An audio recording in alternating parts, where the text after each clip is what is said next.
नमस्ते दोस्तों, आइए सुनते हैं एक कहानी का नाम है अपरिचिता और कहानी के लेखक हैं रविंद्रनाथ टैगोर। आज मेरी आयु केवल 27 साल की है। यह जीवन ना दीर्घता के हिसाब से बड़ा है और ना गुण के, फिर भी इसका एक विशेष मूल्य है। यह उस फूल के समान है जिसके वृक्ष पर भ्रमर आ बैठा हो और उसी पदक्षेप के इतिहास ने उसके जीवन के फल में गुठली का सा रूप धारण कर लिया हो।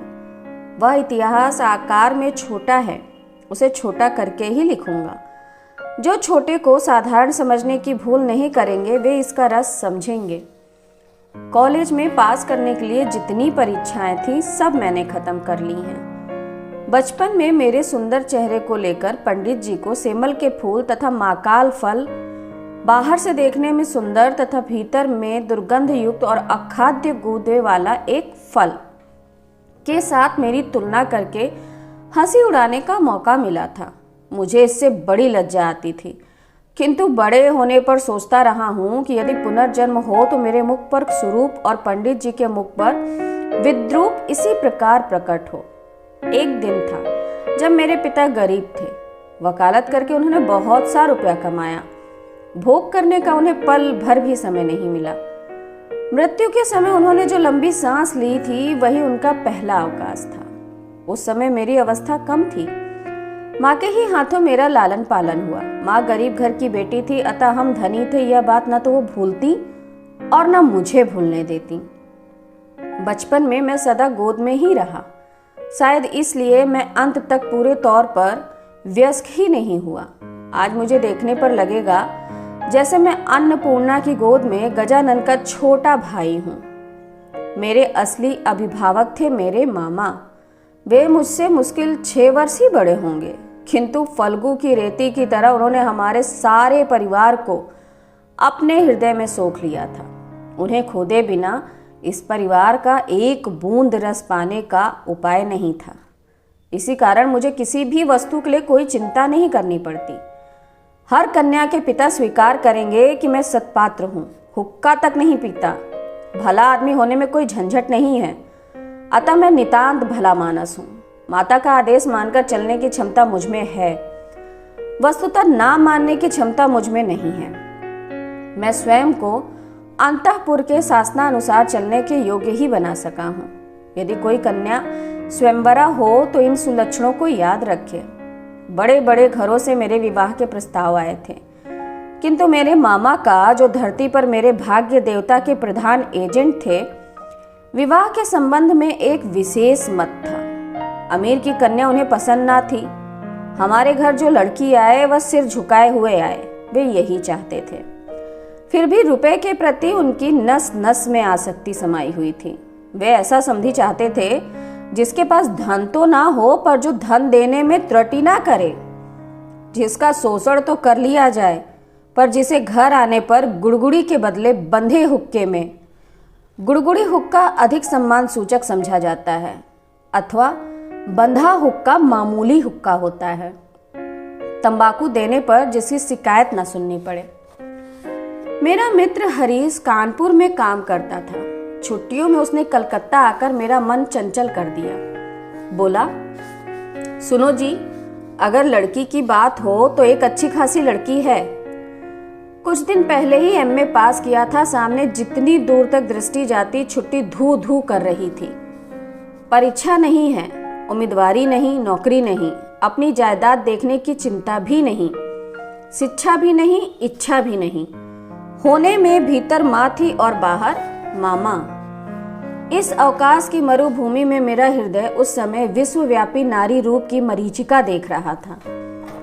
आकाश में उसकी दृष्टि थी, वायु में उसका निश्वास, तरु मरमर में उसकी रहस्यमयी बातें।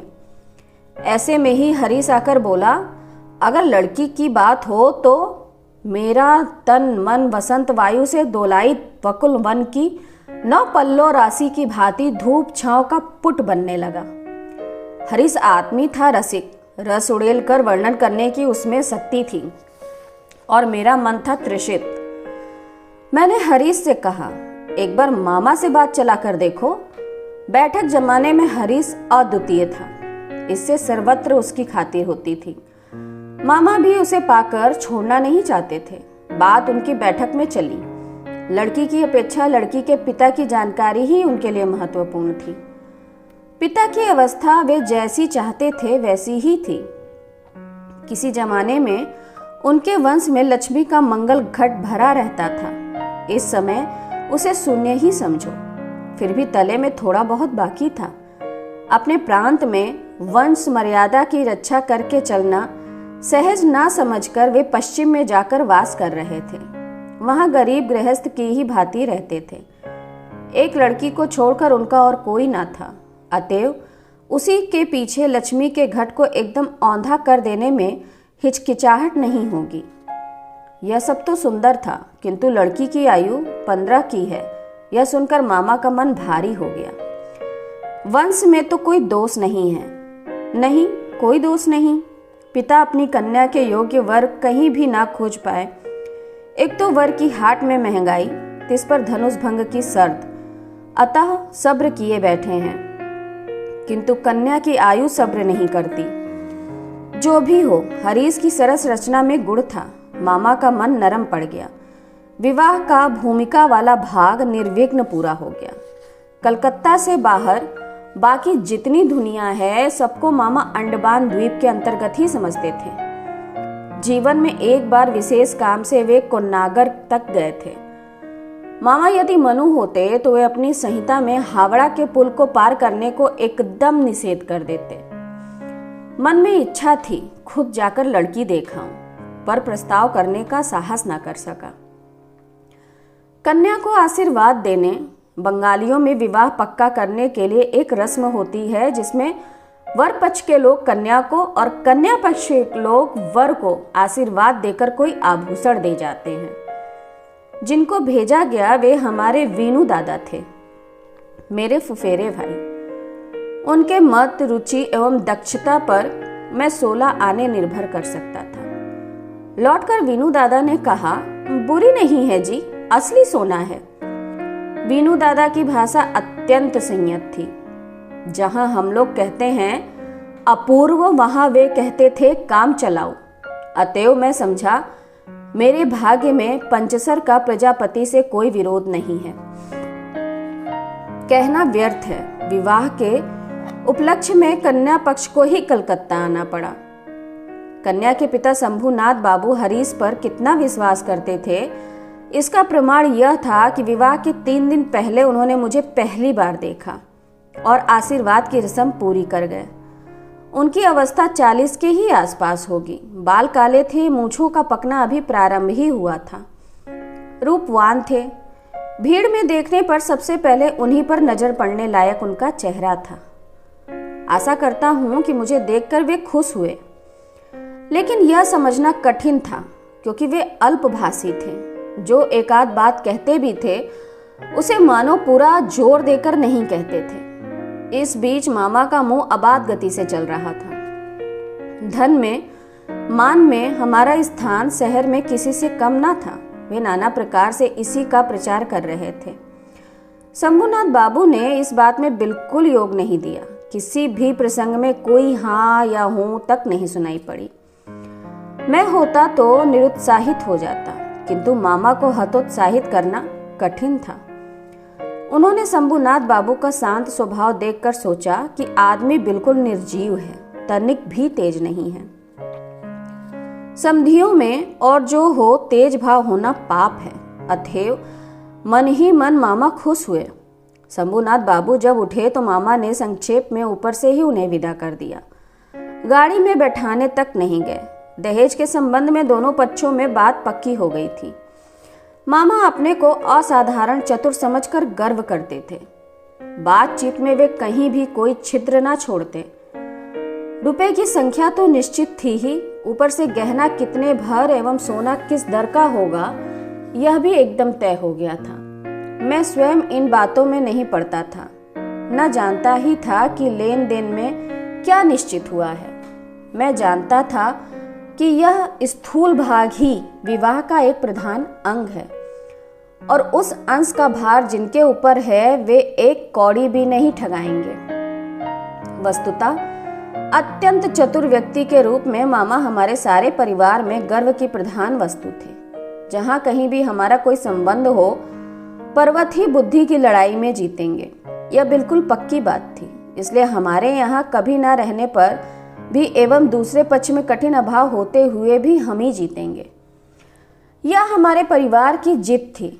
इसमें चाहे कोई बचे या मरे। हल्दी चढ़ाने की रस्म बड़ी धूमधाम से हुई। ढोने वाले इतने थे कि उनकी संख्या का हिसाब रखने के लिए क्लर्क रखना पड़ा। उन्हें विदा करने में दूसरे पक्ष का जो नाको दम होगा, उसका स्मरण करके मामा के साथ स्वर मिलाकर माँ खूब हंसी। बैंड, सहनाई, फैंसी कंसर्ट आदि जितने प्रकार की जोरदार आवाजें थीं, सबको एक साथ मिलाकर बर्बर कोलाहल रूपी मस्त हाथी द्वारा संगीत सरस्वती को दलित विदलित करता हुआ मैं विवाह वाले घर में जा पहुंचा। अंगूठी, हार, जरी जवाहरात से मेरा शरीर ऐसा लग रहा था जैसे गहने की दुकान नीलाम पर चढ़ी हो। उनके भावी जमाता का मूल्य कितना था, यह जैसे कुछ मात्रा में सर्वांग में रूप लिखकर भावी ससुर के साथ मुकाबला करने चला था। मामा विवाह वाले घर पहुंचकर प्रसन्न नहीं हुए। एक तो आंगन में बारातियों के बैठने के लायक जगह नहीं थी, तिस पर संपूर्ण आयोजन एकदम साधारण ढंग का था। ऊपर से शंभूनाथ बाबू का व्यवहार भी निहायत ठंडा था। उनकी विनय असहज नहीं थी, मुंह में शब्द ही न थे। बैठे गले, गंजी खोपड़ी, कृष्ण वर्ण एवं स्थूल शरीर वाले उनके एक वकील मित्र यदि कमर में चादर बांधे बराबर हाथ जोड़े सिर हिलाते हुए नम्रतापूर्ण स्मित हास्य और गदगद वचनों से कंसर्ट पार्टी के करताल बजाने वाले से लेकर वरकर्ता तक प्रत्येक को बार बार प्रचुर मात्रा में अभिषिक्त ना कर देते तो शुरू में ही मामला इस पार या उस पार हो जाता। मेरे सभा में बैठने के कुछ देर बाद ही मामा शंभूनाथ बाबू को बगल के कमरे में बुला ले गए। पता नहीं क्यों, क्या बात हुई, कुछ देर बाद ही शंभूनाथ बाबू ने आकर मुझसे कहा, लाला जी जरा इधर तो आइए। मामला यह था, सभी का ना हो किंतु किसी किसी मनुष्य का जीवन में कोई एक लक्ष्य रहता है। मामा का एकमात्र लक्ष्य था, वे किसी भी प्रकार किसी से ठगे नहीं जाएंगे। उन्हें डर था कि उनके समधी उन्हें गहनों में धोखा दे सकते हैं। विवाह कार्य समाप्त हो जाने पर उस धोखे का कोई प्रतिकार ना हो सकेगा। घर किराया, सौगात, लोगों की विदाई आदि के विषय में जिस प्रकार की खींचातानी का परिचय मिला, उससे मामा ने निश्चय किया था लेन देन के संबंध में इस आदमी की केवल जबानी बात पर निर्भर रहने से काम ना चलेगा। इसी कारण घर के सुनार तक को साथ लाए थे। बगल के कमरे में जाकर देखा, मामा एक कुर्सी पर बैठे थे। एक सुनार अपनी तराजू, बाट और कसौटी आदि लिए जमीन पर। शंभूनाथ बाबू ने मुझसे कहा, तुम्हारे मामा कहते हैं कि विवाह कार्य शुरू होने से पहले ही वे कन्या के सारे गहने जचवा कर देखेंगे। इसमें तुम्हारी क्या राय है? मैं सर नीचे किया हुआ चुप रहा। मामा बोले, वो क्या बोलेगा, मैं जो कहूंगा वही होगा। शंभूनाथ बाबू ने मेरी ओर देखकर कहा, तो फिर यही तय रहा, ये जो कहेंगे वही होगा। इस संबंध में तुम्हें कुछ नहीं कहना है। मैंने जरा गर्दन हिलाकर इशारे से बताया, इन सब बातों में मेरा बिल्कुल भी अधिकार नहीं है। अच्छा तो बैठो, लड़की के शरीर से सारे गहना उतार कर लाता हूं। यह कहते हुए वे उठे। मामा बोले, अनुपम यहाँ क्या करेगा, वह सभा में जाकर बैठे। शंभूनाथ बोले, नहीं, सभा में नहीं, यहीं बैठना होगा। कुछ देर बाद उन्होंने एक अंगोछे में बंधे गहने लाकर चौकी के ऊपर बिछा दिए। सारे गहने उनके पितामही के जमाने के थे। नए फैशन का बारीक काम ना दिए जाने से वो मोटे और भारी थे। सुनार ने हाथ में गहने उठाकर कहा, इन्हें क्या देखूं, इसमें कोई मिलावट नहीं है, ऐसे सोने का आजकल व्यवहार ही नहीं होता। यह कहते हुए उसने मकर के मुंह वाला मोटा एक बाला कुछ दबाकर दिखाया तो वह टेढ़ा हो गया।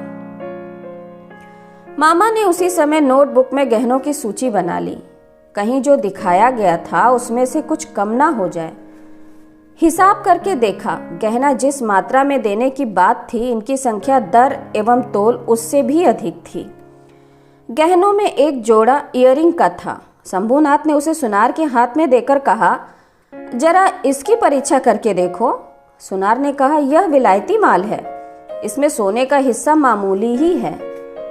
शंभुनाथ ने इयरिंग जोड़ी मामा के हाथ में देते हुए कहा, इसे आप ही रखें। मामा ने उसे हाथ में लेकर देखा। यही इयरिंग कन्या को देकर उन्होंने आशीर्वाद की रस्म पूरी की थी। मामा का चेहरा लाल हो उठा। दरिद्र उन्हें ठगना चाहेगा, किंतु वे ठगे नहीं जाएंगे। इस आनंद प्राप्ति से वंचित रह गए एवं इसके अतिरिक्त कुछ ऊपरी प्राप्ति भी हुई। मुंह अत्यंत भारी करके बोले, अनुपम, तुम सभा में जाकर बैठो। शंभुनाथ बाबू बोले, नहीं, अब सभा में बैठना ना होगा, चलिए पहले आप लोगों को खाना खिला दूं। मामा बोले, ये क्या कह रहे हो? शंभुनाथ बाबू ने कहा, उसके लिए चिंता ना करें, अभी उठिए। आदमी निहायत भला मानस था, किंतु अंदर से कुछ ज्यादा हठी प्रतीत हुआ। मामा को उठना पड़ा। बारातियों का भी भोजन हो गया। आयोजन में आडंबर नहीं था, किंतु रसोई अच्छी बनी थी और सब कुछ साफ सुथरा। इससे सभी तृप्त हो गए। बारातियों का भोजन समाप्त होने पर शंभुनाथ बाबू ने मुझसे खाने को कहा। मामा ने कहा, यह क्या कह रहे हैं? विवाह से पहले वर कैसे भोजन करेगा? इस संबंध में वे मामा के व्यक्त किए मत की पूर्ण उपेक्षा करके मेरी ओर देखकर बोले, तुम क्या कहते हो? भोजन के लिए बैठने में कोई दोष है? मूर्तिमती मात्र आज्ञा स्वरूप मामा उपस्थित थे। उनके विरुद्ध चलना मेरे लिए असंभव था। मैं भोजन के लिए ना बैठ सका। तब शंभुनाथ बाबा ने मामा से कहा, आप लोगों को बहुत कष्ट दिया है। हम लोग धनी नहीं हैं, आप लोगों के योग्य व्यवस्था नहीं कर सके, क्षमा करेंगे। रात हो गई है, आप लोगों को कष्ट और ना बढ़ जाए, इसलिए आप लोग यहाँ से जाएं। मामा बोले, तो सभा में चलिए, हम तो तैयार हैं। शंभुनाथ बोले, तब आपकी गाड़ी बुलवा दूं? मामा ने आश्चर्य से कहा, मजाक कर रहे हैं क्या? शंभुनाथ ने कहा, मजाक तो आप ही कर चुके हैं। मजाक के संपर्क को स्थायी करने की मेरी इच्छा नहीं है। मामा दोनों आंखें विस्फारित किए हुए अवाक रह गए। शंभुनाथ ने कहा, अपनी कन्या का गहना मैं चुरा लूंगा? जो यह बात सोचता है, मैं उसके हाथों में अपनी कन्या नहीं दे सकता। मुझसे एक शब्द कहना भी उन्होंने आवश्यक नहीं समझा। कारण प्रमाणित हो गया था कि मैं कुछ भी नहीं था। उसके बाद जो हुआ उसे कहने की इच्छा नहीं होती। झाड़ फानुस तोड़ फोड़कर हर वस्तु को नष्ट भ्रष्ट करके बारातियों का दल दक्ष यज्ञ का नाटक पूरा करके बाहर चला आया। घर लौटने पर बैंड, सहन और कंसर्ट सब साथ नहीं बजे एवं अभ्रक के झाड़ों ने आकाश के तारों के ऊपर अपने कर्तव्य का निर्वाह करके कहाँ महानिर्माण प्राप्त किया, इसका पता नहीं चला। घर के सब लोग क्रोध से आग बबूला हो गए। कन्या के पिता को इतना घमंड कलयुग पूर्ण रूप से आ गया है। सब बोले, देखें लड़की का विवाह कैसे करते हैं, किंतु लड़की का विवाह नहीं होगा, यह भय जिसके मन में ना हो उसे दंड देने का क्या उपाय है? बंगाल भर में मैं ही एकमात्र पुरुष था जिसको स्वयं कन्या के पिता ने जनवासे से लौटा दिया था। इतने बड़े सत्पात्र के माथे पर कलंक का इतना बड़ा दाग किस दुष्ट ग्रह ने इतना प्रचार करके गाजे बाजे से समारोह करके आंक दिया? बराती यह कहते हुए माथा पीटने लगे कि विवाह नहीं हुआ, लेकिन हमको धोखा देकर खाना खिला दिया। संपूर्ण अन्न सहित पकवासे निकाल कर वहां फेंक आते तो अफसोस मिटता। विवाह के वचन भंग और मानहानि का दावा करूंगा। यह कहकर मामा घूम घूम कर खूब शोर मचाने लगे। हितैषियों ने समझा दिया कि ऐसा करने से जो तमाशा बाकी रह गया है वो भी पूरा हो जाएगा। कहना व्यर्थ है, मैं भी खूब क्रोधित हुआ था। किसी प्रकार शंभुनाथ बुरी तरह हार कर मेरे पैरों पर आ गिरे। मूंछों की रेखा पर ताव देते देते केवल यही कामना करने लगा। इस आक्रोश की काली धारा के समीप एक और स्रोत बह रहा था, जिसका रंग बिल्कुल भी काला नहीं था। संपूर्ण मन उस अपरिचित की ओर दौड़ गया। अभी तक उसे किसी भी प्रकार वापस नहीं मोड़ सका। दीवार की आड़ में रह गया। उसके माथे पर चंदन चर्चित था, देह पर लाल साड़ी, चेहरे पर लज्जा की ललाई। हृदय में क्या था यह कैसे कह सकता हूँ। मेरे कल्पलोक की कल्पलता वसंत के समस्त फूलों का भार मुझे निवेदित कर देने के लिए झुक पड़ी थी। हवा आ रही थी, सुगंध मिल रही थी, पत्तों का सरसर स्वर सुनाई दे रहा था। केवल एक पग बढ़ाने की देर थी। इस बीच वह पग भर की दूरी क्षण भर में असीम हो गई। इतने दिन तक रोज शाम को मैंने वीनू दादा के घर जाकर उन्हें परेशान कर डाला था। वीनू दादा की वर्णन शैली की अत्यंत सघन संक्षिप्तता के कारण उनकी प्रत्येक बात ने स्फुलिंग के समान मेरे मन में आग लगा दी थी। मैंने समझा था कि लड़की का रूप बड़ा अपूर्व था, किंतु ना तो उसे आंखों देखा और ना उसका चित्र। सब कुछ अस्पष्ट रह गया। बाहर तो उसने पकड़ दी ही नहीं, उसे मन में भी ना ला सका। इसी कारण भूत के समान दीर्घ निश्वास लेकर मन उस दिन की विवाह सभा की दीवार के बाहर चक्कर काटने लगा। हरीश से सुना, लड़की को मेरा फोटोग्राफ दिखाया गया था। पसंद अवश्य किया होगा, ना करने का तो कोई कारण ही ना था। मेरा मन कहता है वह चित्र उसने किसी बक्से में छिपा रखा है। कमरे का दरवाजा बंद करके अकेली किसी निर्जन दोपहर में क्या वह उसे खोल कर ना देखती होगी? जब झुक कर देखती होगी तब चित्र के ऊपर क्या उसके मुख के दोनों ओर से खुले बाल आकर नहीं पड़ते होंगे? अकस्मात बाहर किसी के पैरों की आहट पाते ही क्या वह झटपट अपने सुगंधित आंचल में चित्र को छिपा ना लेती होगी? धीरे धीरे दिन बीत रहे थे। 1 वर्ष बीत गया। मामा तो लज्जा के मारे विवाह संबंध की बात ही न छेड़ पाते।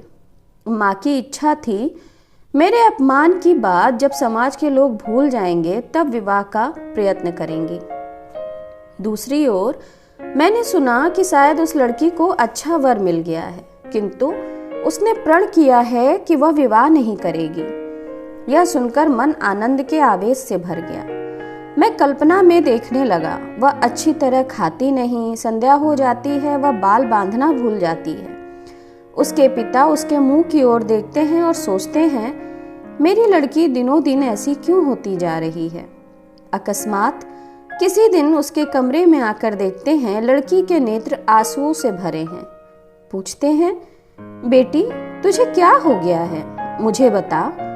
लड़की झटपट आंसू पोंछकर कहती है, कहाँ, कुछ भी तो नहीं हुआ पिताजी। बाप की इकलौती लड़की है, बड़ी लाडली लड़की है। अनावृष्टि के दिनों में फूल की कली के समान जब लड़की एकदम मुरझा गई तो पिता के प्राण और अधिक सहन ना कर सके। मान त्याग कर वे दौड़कर हमारे दरवाजे पर आए। उसके बाद मन में जो काले रंग की धारा बह रही थी वह मानो काले सांप के समान रूप धरकर फुफकार उठी। उसने कहा, अच्छा है, फिर एक बार विवाह का साज सजाया जाए, रोशनी जले, देश विदेश के लोगों को निमंत्रण दिया जाए। उसके बाद तुम वर के मोर को पैरों से कुचल कर दल बल लेकर सभा से उठकर चले जाओ। किंतु जो धारा अश्रु जल के समान शुभ्र थी वह राजहंस का रूप धारण करके बोली, जिस प्रकार मैं एक दिन दमयंती के पुष्प वन में गई थी, मुझे उसी प्रकार एक बार उड़ जाने दो। मैं विरहिणी के कानों में एक बार सुख संदेह दे आऊं। उसके बाद दुख की रात बीत गई।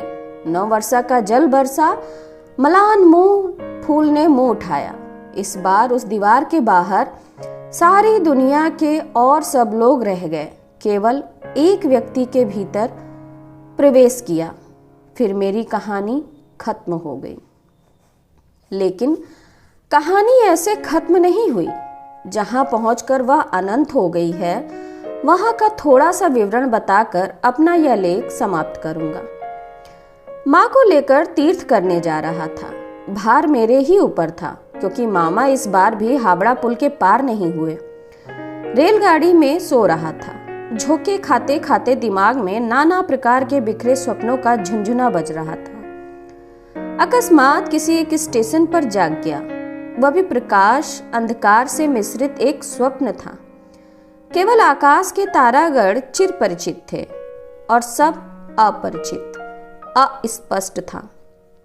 स्टेशन की कई सीधी खड़ी बत्तियां प्रकाश द्वारा यह धरती कितनी अपरिचित है एवं जो चारों ओर है वह कितना अधिक दूर है, यही दिखा रही थीं।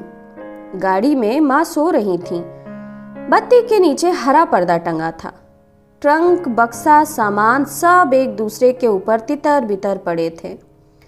वह मानो स्वप्न लोक का उल्टा पुल्टा सामान हो, जो संध्या को हरी बत्ती के टिमटिमाते प्रकाश में होने और ना होने के बीच ना जाने किस ढंग से पड़ा था। इस बीच उस विचित्र जगत की अद्भुत रात में कोई बोल उठा, जल्दी आ जाओ, इस डिब्बे में जगह है। ऐसा लगा जैसे गीत सुना हो। बंगाली लड़की के मुख से बांग्ला बोली कितनी मधुर लगती है, इसका पूरा पूरा अनुमान ऐसे अनुपयुक्त स्थान पर अचानक सुनकर ही किया जा सकता है। किंतु इस स्वर को निरी एक लड़की का स्वर कहकर काम नहीं चलेगा। यह किसी अन्य व्यक्ति का स्वर था। सुनते ही मन कह उठता है, ऐसा तो पहले कभी नहीं सुना। कंठ स्वर मेरे लिए सदा ही बड़ा सत्य रहा है। रूप भी कम बड़ी वस्तु नहीं है, किंतु मनुष्य में जो अनंतरम और अनिर्वचनीय है, मुझे लगता है जैसे कंठ स्वर उसी की आकृति है। चटपट खिड़की खोलकर मैंने मुंह बाहर निकाला। कुछ भी ना दिखाई दिया। प्लेटफॉर्म पर अंधेरे में खड़े गार्ड ने अपनी एक आंख वाली लालटेन हिलाई। गाड़ी चल दी। मैं खिड़की के पास बैठा रहा। मेरी आंखों के सामने कोई मूर्ति ना थी, किंतु हृदय में मैं एक रूप देखने लगा। वह जैसे इस तारामयी रात्रि के समान हो, जो आवृत्त कर लेती है, किंतु उसे पकड़ा नहीं जा सकता। जो स्वर, अपरिचित कंठ के स्वर, क्षण भर में ही तुम मेरे चिर परिचित के आसन पर आकर बैठ गए हो। तुम कैसे अद्भुत हो, चंचल काल के क्षुब्ध हृदय के ऊपर के फूल के समान खिले हो, किंतु उसकी लहरों के आंदोलन से कोई पंखुड़ी तक नहीं हिलती। अपरिमेय कोमलता में जरा भी दाग नहीं पड़ता। गाड़ी लोहे के मृदंग पर ताल देती हुई चली। मैं मन ही मन गाना सुनता जा रहा था। उसकी एक ही टेक थी, डिब्बे में जगह है क्या? जगह है क्या? जगह मिले कैसे, कोई किसी को नहीं पहचानता। इसके साथ ही यह पहचानना मात्र कोहरा है, माया है। उसके छिन्न होते ही फिर परिचय का अंत नहीं होता। ओ सुधा में स्वर, जिस हृदय के तुम अद्भुत रूप हो, वह क्या मेरा चिर परिचित नहीं है? जगह है, जल्दी बुलाया था, जल्दी ही आया हूं। क्षण भर भी देर नहीं की है। रात में ठीक से नींद नहीं आई। प्रायः हर स्टेशन पर एक बार मुंह निकालकर देखता। भय होने लगा कि जिसको देख नहीं पाया वह कहीं रात में ही ना उतर जाए। दूसरे दिन सुबह एक बड़े स्टेशन पर गाड़ी बदलनी थी। हमारे टिकट फर्स्ट क्लास के थे। आशा थी भीड़ नहीं होगी। उतर कर देखा, प्लेटफॉर्म पर साहबों के अर्दलियों का दल सामान लिए गाड़ी की प्रतीक्षा कर रहा है। फौज के कोई एक बड़े जनरल साहब भ्रमण के लिए निकले थे। 2-3 मिनट के बाद ही गाड़ी आ गई। समझा फर्स्ट क्लास की आशा छोड़नी पड़ेगी। माँ को लेकर किसी डब्बे में चढ़ लूं। इस बारे में बड़ी चिंता में पड़ गया। पूरी गाड़ी में भीड़ थी। दरवाजे दरवाजे झांकता हुआ घूमने लगा। इसी बीच सेकंड क्लास के डिब्बे से एक लड़की ने मेरी माँ को लक्ष्य करके कहा, आप हमारे डिब्बे में आइए, यहाँ जगह है। मैं तो चौंक पड़ा। वही अद्भुत मधुर स्वर और वही गीत के टेक। जगह है। क्षण भर की भी देरी न करके मैं माँ को लेकर डिब्बे में चढ़ गया। सामान चढ़ाने का समय प्रायः नहीं था। मेरे जैसा असमर्थ दुनिया में कोई ना होगा। उस लड़की ने ही कुलियों के हाथ से झटपट चलती गाड़ी में हमारे बिस्तर आदि खींच लिए। फोटो खींचने का मेरा एक कैमरा स्टेशन पर ही छूट गया। ध्यान ही ना रहा। उसके बाद क्या लिखूं नहीं जानता। मेरे मन में एक अखंड आनंद की तस्वीर है। उसे कहाँ से शुरू करूं, कहाँ समाप्त करूं, बैठे बैठे एक वाक्य के बाद दूसरे वाक्य की योजना करने की इच्छा नहीं होती। इस बार उसी स्वर को आंखों से देखा। इस समय भी वह स्वर ही जान पड़ा। माँ के मुंह की ओर ताका, देखा कि उनकी आंखों के पलक नहीं गिर रहे थे।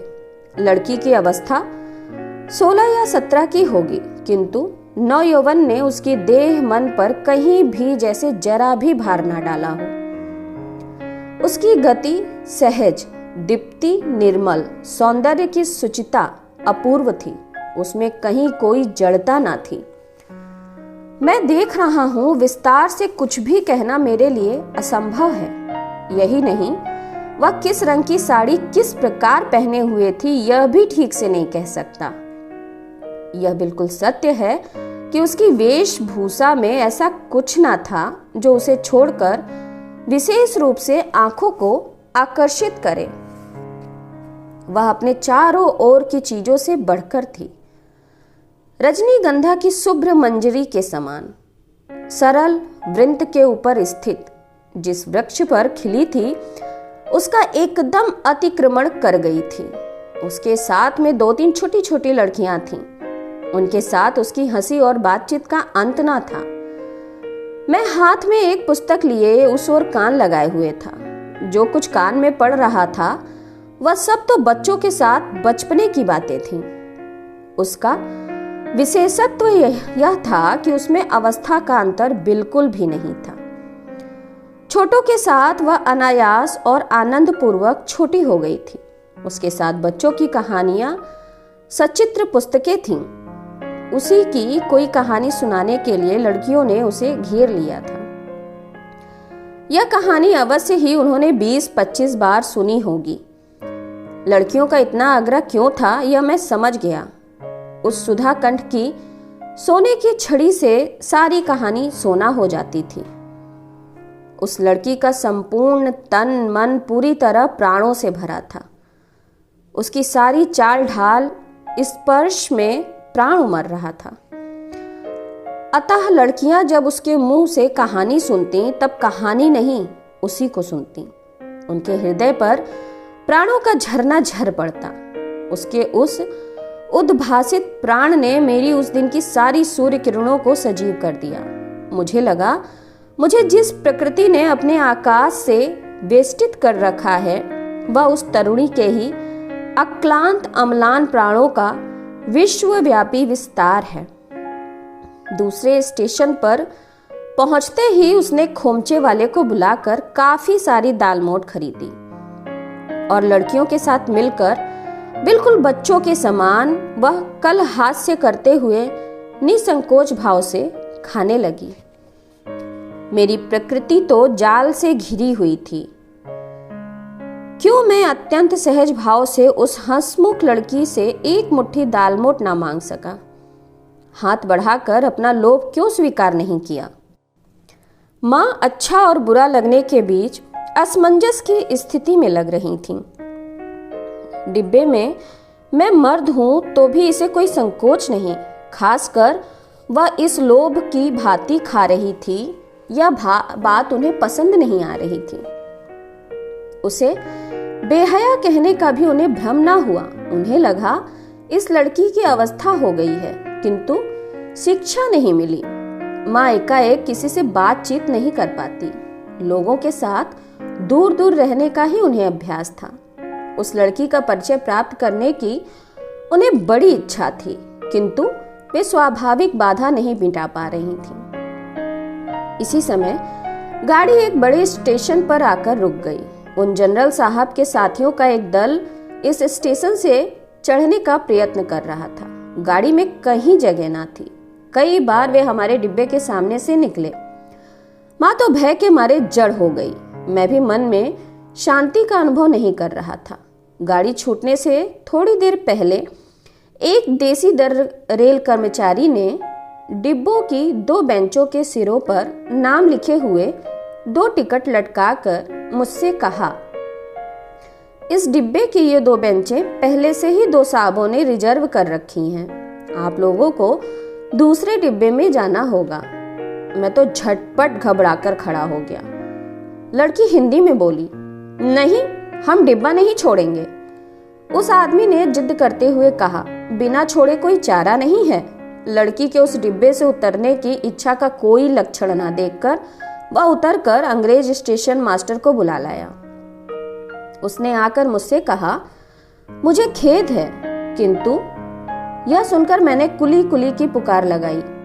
लड़की ने उठकर दोनों आंखों से आग बरसाते हुए कहा, नहीं, आप नहीं जा सकते, जैसे हैं बैठे रहिए। यह कहकर उसने दरवाजे के पास खड़े होकर स्टेशन मास्टर से अंग्रेजी में कहा, यह डिब्बा पहले से रिजर्व है, यह बात झूठ है। यह कहकर उसने नाम लिखे टिकटों को खोलकर प्लेटफॉर्म पर फेंक दिया। इस बीच वर्दी पहने साहब अर्दली के साथ दरवाजे के पास आकर खड़ा हो गया था। डिब्बे में अपना सामान चढ़ाने के लिए पहले उसने अर्दली को इशारा किया था। उसके पश्चात लड़की के मुंह की ओर देखकर, उसकी बात सुनकर, मुख मुद्रा देखकर स्टेशन मास्टर को थोड़ा छुपा और उसे ओट में ले जाकर पता नहीं क्या कहा। देखा गया, गाड़ी छूटने का समय बीत चुकने पर भी और एक डिब्बा जोड़ा गया। तब कहीं जाकर ट्रेन छूटी। लड़की ने अपना दल बल लेकर फिर दोबारा दालमोट खाना शुरू कर दिया और मैं शर्म के मारे जंगले से बाहर मुंह निकालकर प्रकृति की शोभा देखने लगा। गाड़ी कानपुर आकर रुकी। लड़की सामान बांधकर तैयार थी। स्टेशन पर एक बंगाली नौकर उन्हें उतारने का प्रयत्न करने लगा। तब फिर माँ से ना रहा गया। पूछा, तुम्हारा नाम क्या है बेटी? लड़की बोली, मेरा नाम कल्याणी है। यह सुनकर माँ और मैं दोनों ही चौंक पड़े। तुम्हारे पिता? वे यहाँ डॉक्टर हैं, उनका नाम शंभुनाथ सेन है। उसके बाद ही वे उतर गई। मामा के निषेध को अमान्य करके माता की आज्ञा ठुकरा कर मैं अब कानपुर आ गया हूँ। कल्याणी के पिता और कल्याणी से भेंट हुई है, हाथ जोड़े हैं, सिर झुकाया है। शंभुनाथ बाबू का हृदय पिघला है। कल्याणी ने कहा, मैं विवाह नहीं करूंगी। मैंने पूछा, क्यों? उसने कहा, मात्र आज्ञा। मैंने सोचा, फिर तो हो गया, इस ओर भी मातुल है क्या? मैं बाद में समझा मातृभूमि है। वह संबंध टूट जाने के बाद से कल्याणी ने लड़कियों को शिक्षा देने का व्रत ग्रहण कर लिया है। मैंने फिर भी आशा ना छोड़ी। वह स्वर मेरे हृदय में आज भी गूंज रहा है।